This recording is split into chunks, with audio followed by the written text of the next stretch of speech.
So what do you do when you get an 88-year-old car from 1935 in your shop to detail? Well, first and foremost, you get excited because it's such a unique opportunity to detail something like this, especially when it's all original. Okay, this is not a resto mod. This is an all original 1935 Ford Coupe. First thing I wanted to address with this are the wheels and tires. So that was the first thing we did. So after I dressed the wheels and tires, I pulled it in. Now you might be wondering, why don't you just wash it, right? Well, I don't want to put a bunch of water onto a car of this age, okay? 88 years old. Listen, I don't know where the water is going to go. I don't want to promote rust, right? So instead, what I'm going to do is I pull it inside, I wipe it down, okay? I used our waterless wash to wipe it down. It's just the best way to do that, okay? High lubricity. And then once I'm done with that, I need to figure out what this car needs, okay?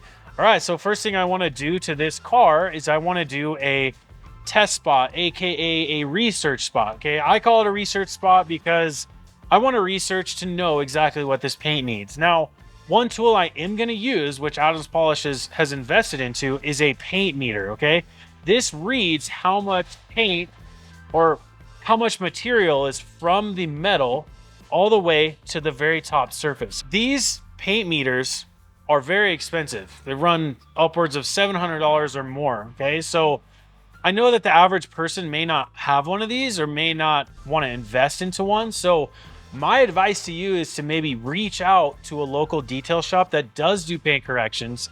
And maybe a week before you do this job on an old car like this, see if they would be willing to come by when you are going to do your research spot or your test area, and maybe pay them $100 for them to hang out for an hour and measure the paint with you. What I want to do is make this paint look as best as possible, removing the least amount of material possible, okay?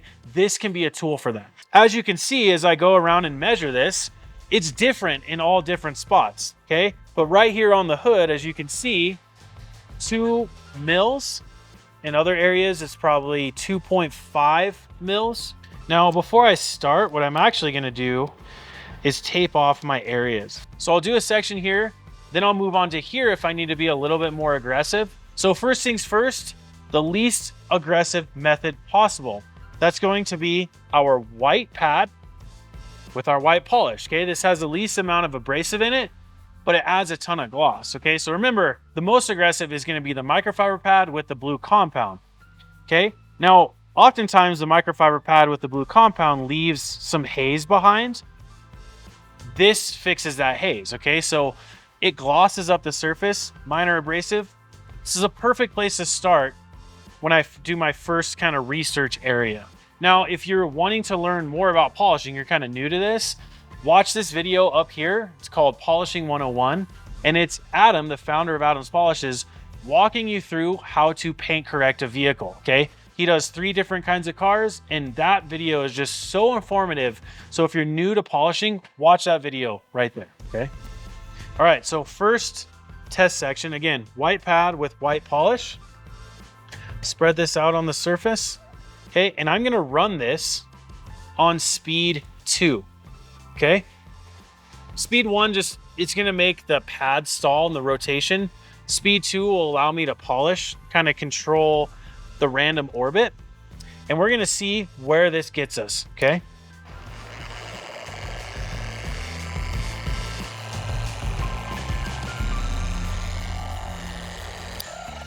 Okay, I also kept track of how many passes I did. I did 3 passes, meaning up and down, side to side, 1 pass. I did that 3 times. Let's wipe this paint off, or wipe the polish off of the paint here, and let's see where it got us. So you can see in here a ton of surface scratches, like swirl marks, okay?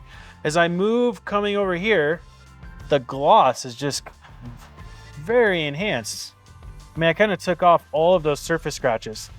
Okay, granted, there are some deeper scratches, and the goal here for me is not to remove the super deep scratches. I don't feel like I need to move on and do another test section or another research section, because this paint told me exactly what it needed, which is just the white pad with the white polish. Before I move on to actually polishing the whole car, I want to measure the paint again to see, did I remove any material? It doesn't look like it. Maybe like barely any at all. But I'm still kind of in this 2.0, 2.5, 3.0 kind of range here. The damage up here is a little bit less. So a least aggressive method up here is suiting it very well. But as I get down here, I need to be just a touch more aggressive. Same thing with the polish, okay? I'm gonna give it 1, 2, 3, 4 pea-size, or I mean, pretty small drops of polish. And then I'm gonna bring in my secret weapon, which is sprayable compound, okay? So what I could do is take just the regular compound like this and do 1 dot in the middle, but that only puts the abrasive of the compound right there in the middle, whereas the sprayable compound, aim it away from the car, I can give it a spritz, and now you can see that I have sprayable compound mostly on the pad. So I can utilize that abrasive on just 1 spray of the sprayable compound across the whole pad versus just 1 dot. And now what I'll do, I'm gonna go on this section now, and let's see if that actually makes this correct a little bit better. I just need a little bit of a bite. I don't need anything too crazy.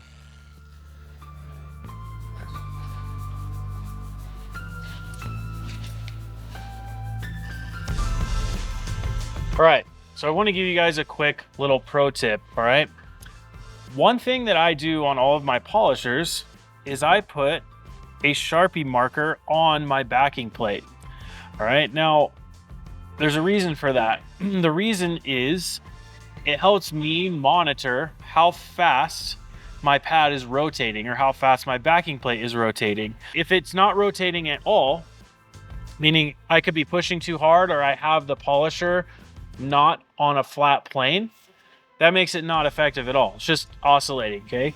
If it's rotating too fast, it's actually gonna generate a little more heat. It's gonna remove more material. I don't wanna do that. Putting the mark onto my backing plate allows me to monitor the pad rotating about 1 rotation per second. Just so you know, when I do the compound step with the sprayable compound, I'm allowing my pad to rotate a little bit faster. So 1 rotation per half a second, right? So it's going about twice as fast. Now, when I switch to my kind of final gloss over with the white pad and the white polish, I run my speed at setting 1 or 1.5, and then I want my backing plate or pad to only rotate maybe 1 rotation per second. And what that does is it helps change the pattern of which my oscillation is happening, and it creates a better finish. All right, so I'm done polishing it and it looks amazing, especially this kind of flat, black, original lacquer paint, right? It always just comes out so glossy. And here's the thing, I didn't make it so it was a perfect mirror, okay? I couldn't because I don't want to remove too much paint from this car. I don't want to get down to the primer. The little imperfections in the paint give this car character. So I want to make it look better, but I don't want to ruin the paint that's been on here for 88 years. Now what I want to move on to is protecting it, okay? I want to lock in all that work I just spent correcting the paint, making it look perfect. So there's a little bit of debate around this in the car care world. You know, you should put wax on a car because it's period correct to this era. I think for us, you know, ceramic coating is sort of the best option for this. Essentially what I'm going to be doing is a semi non-permanent clear coat that goes on here. It's not paint, ceramic coating, so it makes it easier to clean, and the ceramic coating's a harder substance than a clear coat. So the damage that I incur from wiping this down, or whoever's wiping this down, is gonna be very minor surface level scratches. I will apply the ceramic. And also, the thing with the ceramic is it actually sort of gives a appearance alteration. It makes it look so much more rich. We'll let this cure for a second. I'm gonna wipe it off, and then I'm gonna show you the effect that the ceramic has on a single stage paint car. All right, so we have the ceramic on here. Now I wanna show you by putting a little bit of polish on a white towel like this. Okay, just one little glob, I guess you could call it. Okay, I'm gonna take this, and I'm gonna rub it on the paint right here.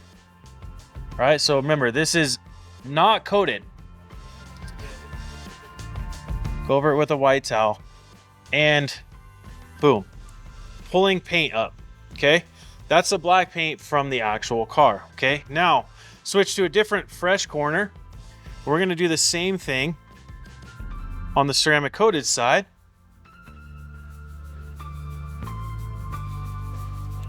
Okay.